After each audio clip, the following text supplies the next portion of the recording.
Hello दोस्तों, स्वागत है आपका आपकी अपनी क्लास इंग्लिश में। आज संडे है। संडे में हमने जितना भी पढ़ा था उसका रिवीजन करेंगे। अभी तक हमने इस वीक में जितना भी पढ़ लिया उसका रिवीजन करेंगे। शुरुआत करते हैं। क्या पढ़ाया था हमने पहले दिन? टेंस या काल कितने प्रकार के होते हैं? तीस आ रहे, थ्री टाइप्स। ये तीन प्रकार के होते हैं। कौन कौन से? प्रेजेंट टेंस यानी वर्तमान काल, पास्ट टेंस यानी भूतकाल, और हमने तीसरा पढ़ाया था फ्यूचर टेंस। क्या कौन सा पढ़ाया था? फ्यूचर टेंस यानी भविष्य काल। फिर हमने प्रेजेंट टेंस बताया था यानी वर्तमान काल। इसके कितने प्रकार होते हैं? प्रेजेंट इंडेफिनिट टेंस या सिंपल प्रेजेंट टेंस, जिसे हम कहते हैं समान वर्तमान काल। फिर हमने दूसरा बताया था present continuous present continuous tense. इसका ही क्या बताया था हमने? इसका नाम क्या क्या होते हैं? प्रेजेंट इम्परफेक्ट टेंस और प्रेजेंट प्रोग्रेसिव टेंस। इसको हम हिंदी में क्या कहते हैं? अपूर्ण वर्तमान काल। जब हमने अगला हमने क्या बताया था? Present perfect tense. इसको बोलते पूर्ण वर्तमान काल। तो आखिरी बताया था हमने प्रेजेंट परफेक्ट कंटिन्यूअस टेंस, जिसे क्या बोलते थे हम? पूर्ण तत्कालीन वर्तमान काल। फिर हमने स्टार्ट किया था पहला टेंस यानी प्रेजेंट इंडेफिनिट टेंस। कौन सा स्टार्ट किया था? Present indefinite tense. इसमें हमें क्या, इसको हमने बताया था, इसको क्या कहते हैं? Simple present tense. सबसे पहले हमने सिंपल टेंस स्टार्ट किया था। प्रेजेंट इंडेफिनिट में कौन सा स्टार्ट किया था? Simple tense. इसकी हमने पहचान बताई थी। प्रेजेंट इंडेफिनिट को पहचानेंगे कैसे, जजमेंट कैसे करेंगे उसको? जब वाक्य के अंत में ता है, ती है, ते हैं आदि वाक्य आते हैं, या इंग्लिश में कहें always, generally, usually, rarely, seldom. और इसको बनाने की, इसमें अगर टेंस इसको बनाने के लिए हमने फॉर्मूला बताया था। क्या बताया था? सब्जेक्ट बड़ा फर्स्ट, एस या E S, object plus other word. फिर हमने आपको इसके फुल फॉर्म बताए थे। क्या क्या? एस यानी सब्जेक्ट, जिसे हिंदी में कहते हैं कर्ता। बी यानी वर्ब, जिसे कहते हैं क्रिया। ओ यानी ऑब्जेक्ट, जिसे कहते हैं कर्म। ओ डब्ल्यू यानी अदर वर्ड, जिसे कहते हैं हम शेष शब्द। शेष शब्द। और क्यू डब्ल्यू यानी बताया था हमने क्वेश्चन वर्ड, जिसे कहते हैं प्रश्नवाचक शब्द। फिर हमने दूसरे दिन आपको समझाया था सिंगुलर एक वचन यानी सिंगुलर और प्लूरल क्या होते हैं वो बताए थे। तो देखिए क्या क्या होते हैं सिंगुलर? ही, सी, इट, या किसी का नाम हो। क्या क्या? ही, सी, इट या किसी का नाम हो, वो तो हमारे कौन से क्या होते हैं? सिंगुलर सब्जेक्ट होते हैं। और प्लूरल क्या होते हैं? बहुवचन आई, बी, दे, यू, या बहुत से नाम हो। जैसे हमने बताया भी था, जैसे करके लड़के बहुत सारे हो गए और लड़का एक हो गया। लड़के बहुत सारे हो गए तो क्या होगा? प्लूरल। और लड़का एक हो गया तो क्या होगा? सिंगुलर। ठीक है। फिर हमने बताया था आपको बबल्स। क्या बताए थे? बबल्स या स्वर। स्वर और कंसेंट्स बताए थे आपको। बबल्स और कंटेंट्स बताए थे, यानी स्वर और व्यंजन समझाए थे। क्या क्या होते हैं देख लीजिए एक बार फिर से। बबल यानी स्वर। कौन कौन से होते हैं स्वर? ए, ई, आई, ओ, यू। और हिंदी में छोटा आ से आहा तक। और कंटेंट्स क्या क्या होते हैं? व्यंजन आपके जो 21 वर्ड, इंग्लिश में 21 वर्ड शेष। कौन कौन से? हमने टोटल ईबीसीडी में कितने होते हैं? 26 वर्ड होते हैं। इनमें से हमने 5 क्या निकाल दिए? आपके बबल्स। क्या निकल गए? बबल्स। तो हम इसको माइनस करेंगे बबल्स। तो जो इनको छोड़कर, किनको? बबल को छोड़कर, ई आई ओ यू को छोड़कर जितने भी शेष ईबीसीडी में वर्ड बचे हैं वो सारे हमारे क्या होंगे? व्यंजन। क्या होंगे? व्यंजन या कंस्टेंट। क्या होंगे? व्यंजन या कंस्टेंट। समझ गए ना? चलिए, फिर हमने इसको बनाने के रूल बताए थे। प्रेजेंट आपका जो प्रेजेंट डेफिनेट का सिंपल सेंटेंस बनाने के लिए हमने रूल बताए थे। क्या क्या बताए थे देख लेते हैं एक बार, रूल्स या नियम। Use with a singular subject S या ई एस, यानी एक वचन कर्ता के साथ एस या ई एस का प्रयोग किया जाता है। No helping verb is use with a plural subject, यानी बहुवचन कर्ता के साथ किसी भी सहायक क्रिया का प्रयोग नहीं किया जाता है। अब एस किसके साथ लगता है? ई एस किसके साथ लगता है? यानी एस किसके साथ लगता है? ई एस किसके साथ लगता है? दो हैं और एक वचन के साथ लगना है, सिंगुलर सब्जेक्ट के साथ आना है वर्ब में। ठीक है। तो हम देखते हैं कि एस किसके साथ लगेगा, ई एस किसके साथ लगेगा। फिर हमने बताया था E S is use when the last letter of the verb is O, X, S H, CHS, यानी क्रिया का आपका जो क्रिया है ना, वर्ब, क्या है, वर्ब, वर्ब का आखिरी अक्षर क्या क्या हो, O X हो, CH हो, SH हो, S हो। अगर ये अगर इनमें से कोई भी वर्ब का आखिरी अक्षर है तो हम ES का प्रयोग करेंगे। किसका प्रयोग करेंगे? ES का। और अगर इनके सिवा, जैसे कि हमने एग्जाम्पल ही बताया था, देखो गो आखिरी में क्या है, O, तो हम क्या लगाएंगे? ES। इसमें CH है आखिरी में, तो हम क्या लगाएंगे? ES। तो हमने आगे समझाया था S use with A all the remain singular subject, यानी एस का प्रयोग शेष सभी एक वचनों के साथ किया जाता है। यानी 5 हमारे वो निकल गए, कौन कौन से देख लीजिए। एस और ई एस। हमने ई एस के लिए कौन कौन से वर्ड होता है अभी बताए थे, कौन कौन से? O X CH SH और S। इनके साथ तो किसका प्रयोग आएगा? ES का। और जो बाकी के बच रहे हैं इन शब्दों को छोड़कर जितने भी शेष बचे हुए हैं उनके साथ हम किसका प्रयोग करेंगे? S का। ठीक है, कोई समझ में आया यहाँ तक?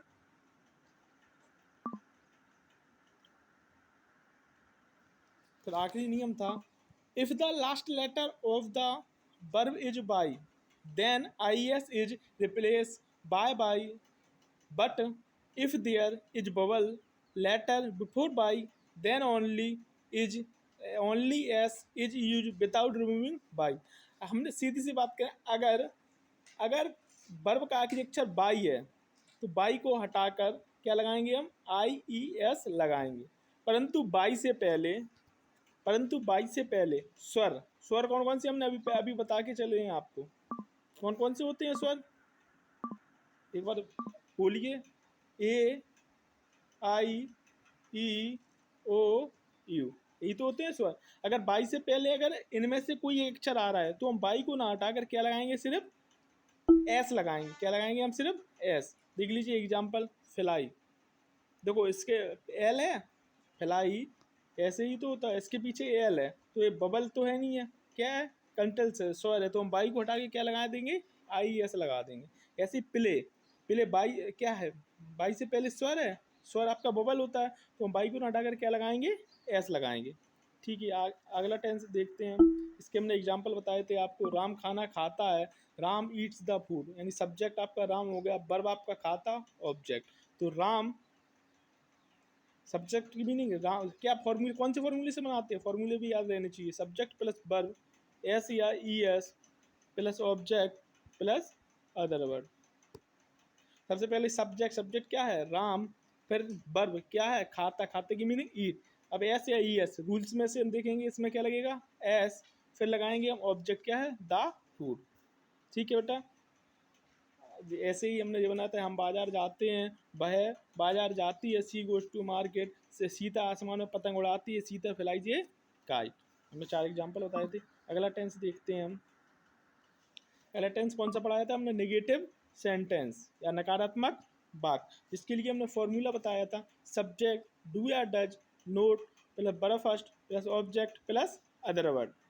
इसके हमने रूल्स बताए थे आपको, क्या क्या बताए थे रूल्स या नियम? Does use with a singular subject, एक वचनकर्ता के साथ डज का प्रयोग किया जाता है। Do use with a plural subject, बहुवचनकर्ता के साथ डू का प्रयोग किया जाता है। बस इसके 2 ही रूल्स थे। इसके हम एग्जाम्पल देख लेते हैं। राहुल स्कूल नहीं जाता है। तो हमारा फॉर्मूला इसका क्या था? नेगेटिव का, सब्जेक्ट प्लस डू या डज,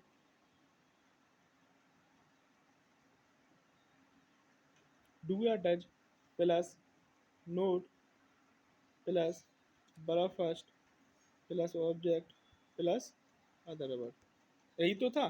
तो हमारा सब्जेक्ट, सबसे पहले हम सब्जेक्ट, सब्जेक्ट क्या है हमारा? राहुल, क्या है? राहुल। फिर डू या डज, सब्जेक्ट के अनुसार लगेगा, सब्जेक्ट सिंगुलर है तो क्या लगेगा? डज। फिर क्या आएगा? नोट। फिर वर्ब जाते की गो, डायरेक्शन के लिए टू। फिर क्या है? ऑब्जेक्ट, ऑब्जेक्ट क्या है हमारा? स्कूल। ठीक है बेटा, अब अगला अगला टेंस देखते हैं हम। क्या यह बस भोपाल नहीं जाती है, तो मैं this bus does not go to Bhopal. फिर हमने अगला बताया था, क्या सीता और गीता, क्या बताया था हमने? सीता और गीता मंदिर नहीं जाती हैं। तो हमने इसको बनवाया था सीता, क्योंकि आपका पूरा सीता और गीता सब्जेक्ट था, वर्ब आपका ये था जाति था, और ऑब्जेक्ट मंदिर था। तो बनवाया था हमने सीता एंड गीता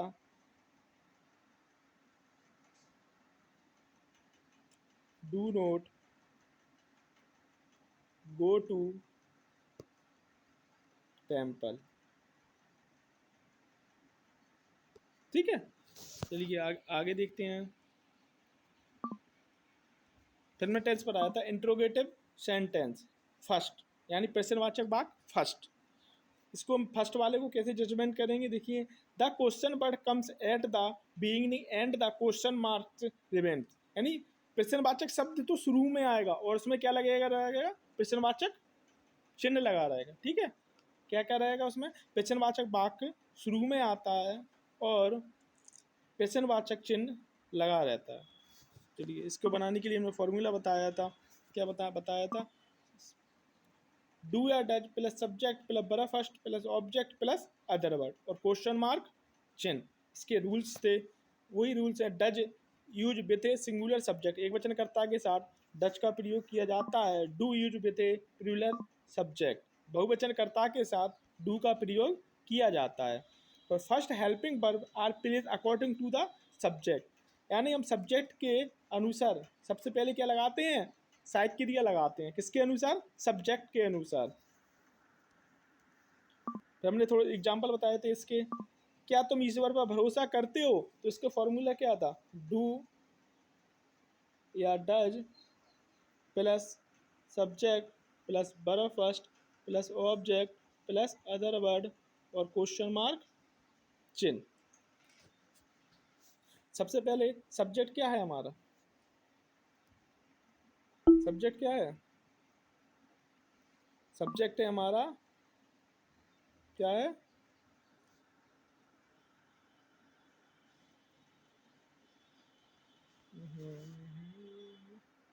सब्जेक्ट क्या है हमारा, तुम।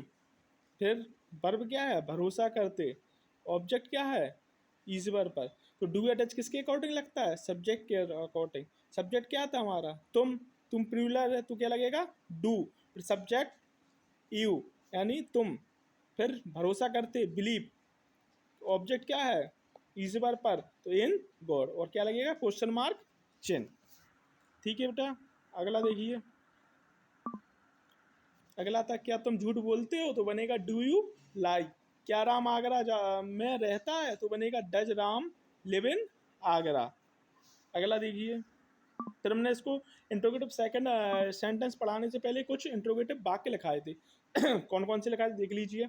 वाट यानी क्या, हु मिस किसे, किसको, किसकी, वैन मिस कब, हुज मिस किसका, वेयर मिस कहाँ, विच यानी कौन सा, बाय मिस क्यों, हाउ मैनी यानी कितने, हाउ मिस कैसे, हाउ मच यानी कितना। ठीक है बेटा, फिर हमने आपको पढ़ाया था इंट्रोगेटिव सेंटेंस यानी प्रश्नवाचक वाक्य दूसरा। इसको हम कैसे जजमेंट करेंगे, the question word comes in the middle and the question mark remain, यानी प्रश्नवाचक शब्द बीच में रहता है और प्रश्न चिन्ह लगा रहता है। तो इसको बनाने के लिए हमने फॉर्मूला बताया था, क्या बताया था formula, do question word do या डज सब्जेक्ट बड़ा फर्स्ट ऑब्जेक्ट अदर वर्ड और क्वेश्चन मार्क चिन्ह। इसके रूल्स क्या बताए थे हमने,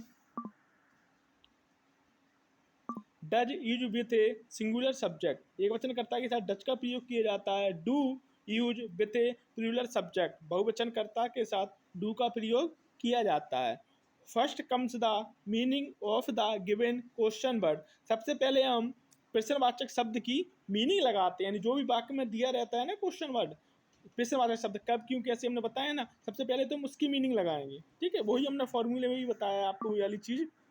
ठीक है, फिर helping verb are place according to subject, यानी सहायक क्रिया के अनुसार क्या लगाते हैं हम, सब्जेक्ट, यानी सहायक क्रिया किसके अनुसार लगाते हैं हम, कर्ता के अनुसार, किसके अनुसार, कर्ता के अनुसार। इसके एग्जाम्पल दे बताए थे हमने, क्या क्या बताए थे, तुम कहाँ रहते हो, तो कहाँ की क्या हो गया आपका क्वेश्चन वर्ड, तुम हो गया सब्जेक्ट, रहते हो गया वर्ब। इसको बनाने के लिए हमने फॉर्मूला बताया था, क्या बताया था, क्वेश्चन वर्ड प्लस डू या does plus subject plus verb first plus object plus other word question mark चिन्ह। सबसे पहले हम क्या लगाएंगे, क्वेश्चन वर्ड की मीनिंग। क्वेश्चन वर्ड क्या है, कहाँ, कहाँ की इंग्लिश में क्या होती है, वेयर। डू या डज किसके अकॉर्डिंग लगाते हैं हम, डू या डज किसके अकॉर्डिंग लगाते हैं, डू या डज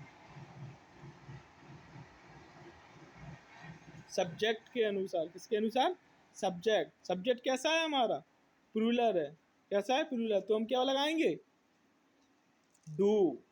फिर तुम की क्या आएगी, यू, क्योंकि तुम क्या है सब्जेक्ट, तुम, तो तुम की यू। फिर रहते की लिव और क्वेश्चन मार्क चिन्ह।